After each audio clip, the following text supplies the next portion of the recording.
can also implement in near future as part of this Vikshit Bharat. So the questions are here. How should a Vikshit Bharat look like in 2047 in different aspects? The question number one.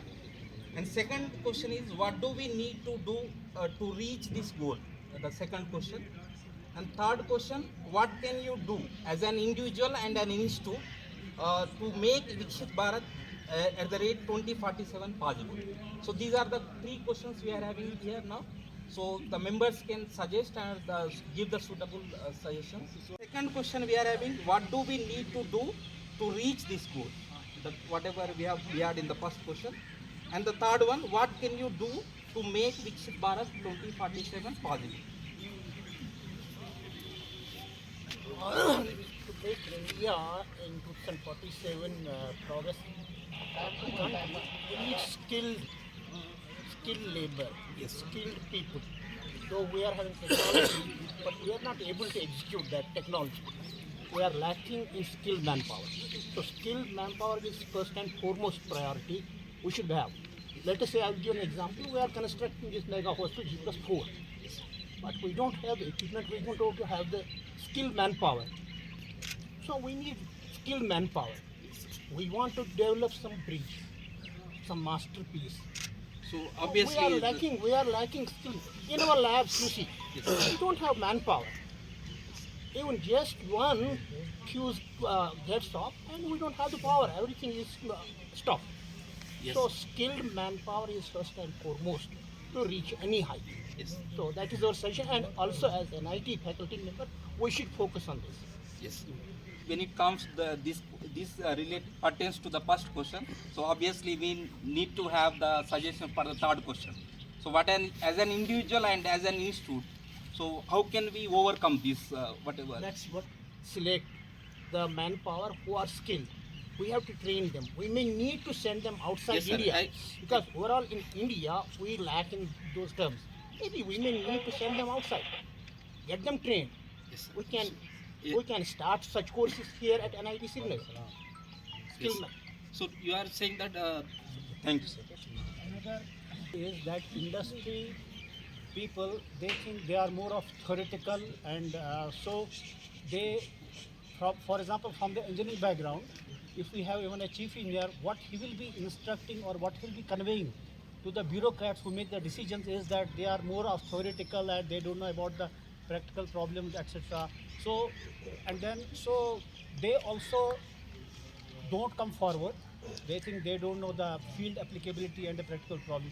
And we also don't take more steps towards bridging that gap between industry and the academics. So what I feel is how NIT Srinagar can contribute, one of the things, in addition to what has already been discussed, is that we need to be more proactive and forthcoming in making certain proposals that we think will take us to that Vikshit Bharat, like say in my specialization, transportation, new ways of, say for example, new multimodal transportation systems, new types of modes that we can introduce here. And we need to come forth and discuss with the people who are the policy makers and who are at the helm of affairs. So we need to bridge that gap. We need to be more forthcoming from our end, make certain proposals at our end, and go and submit them, discuss with them, give certain presentations to them, so that those are actually applied. And our knowledge, whatever we have in a particular area, that is made use of. Otherwise, there is a lot of gap between the academicians and the industry. And so what we are doing here, that's not getting implemented in any way outside. So our contributing for Vikshit Bharat is, that's one is it's so time consuming thing, and it is when we'll do some research and then some paper will come out and then so our area, our region, our country, and submit that proposal, give presentations, discuss with them so that those things are implemented. Thank you. Companies such as Google, Microsoft, the turnover of those companies is much more than some of the GDPs of several countries. So how have actually they done that? Most of the companies that come at the top, let's say for last year, top 20 companies, IBM, right, Microsoft, Google, and likewise, most of them have the topmost intellectual property rights in that year as well. So I believe that as NIT Srinagar, we should focus on innovations, and as researchers, we do a lot of research with respect to publication and so on. Let us focus on IPR as well and see how we can contribute to Viksit Bharat. Okay, thank you. Each department should collaborate within the country and outside the country, so that for skill development, including a student, PhD researcher, scholar and faculty. So that is only possible if each department of this NIT Srinagar collaborate within the country and outside the country. Thank you.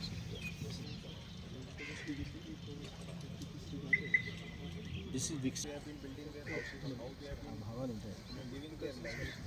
Whether we are able to incorporate that into our new innovations as you said. So, what can we do in this college so that it gets that ethnic look?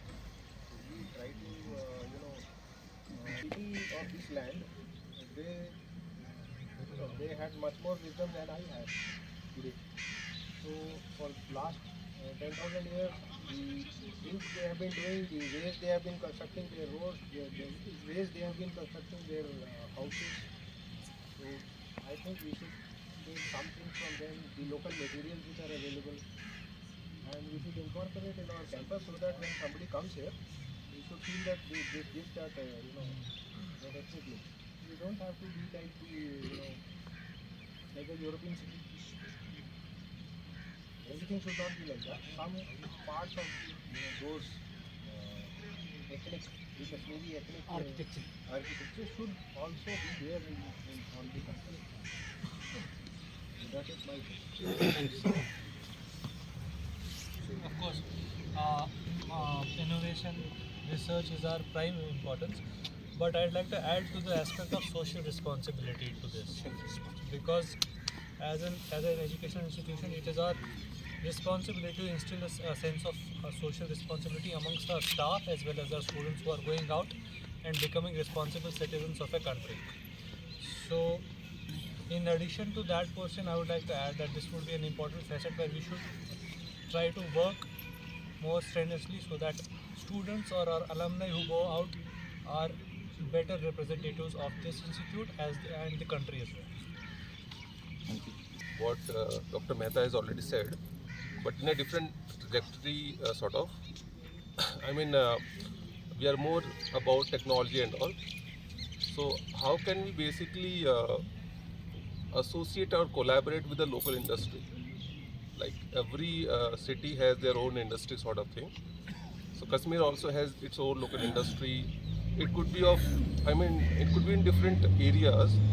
So how can we basically integrate those industry with our own expertise so that they could be benefited? In a way, like we may have MSMEs in Kashmir. So how can we basically support in terms of innovation and technology so that they could also be benefited? Like there are number of government initiatives like MSME innovation scheme, design scheme, through which we can collaborate with the local industry. If we are able to do that in a very efficient manner, I think that would significantly help to achieve Vikshit Bharat by 2047. I mean, we are doing this research development that will always be there. Along with that, we should also focus more on these things. That would significantly help. Because, as I said, from students' point of view, this would be the place where ideas are discussed. And then on, it can be taken by R&D how we can change those ideas into a prototype, a product or something. So, for students, this may be a platform for Vikshit Bharat from NIT Srinagar. And NIT Srinagar can contribute towards that also. We should go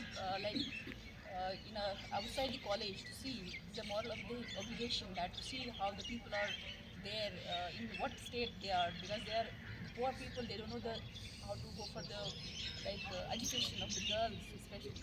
So we should look for that. Thank you. But anyway, we chose to close it in a way. Well, the discussion points mostly on this subject all over the country. One is empowerment, women empowerment especially, because women workforce right now in the country is so marginal compared to men workforce. So to see India as a developed country, people believe strongly that the women empowerment has to come to the fore. That's one point take away. Second thing is skilling, as I think other members have mentioned. India has a demographic dividend advantage, the younger population being the majority share. The developed country, India as a developed country, should be possible or would be possible only when we encash on this demographic dividend. Having said that, what people say is Indian workforce should be there everywhere in the world as the key component of their respective growth. As we reach 2047, Vikshit Bharat will have its manpower, workforce all over the world. That is another way people portray or see India as a developed country. And one last thing I would like to emphasize myself, being an environmentalist. Just imagine the per capita energy consumption, per capita emissions, per capita material consumption that developed countries have today, the US for example. With the population that we have in this country, if in the same development pathway that as they followed, if we follow, the kind of energy requirements, material requirements, and the emission, may it be greenhouse gas emissions or local pollution or waste generation, it will be tremendously large, so large that it becomes a liability on the world altogether.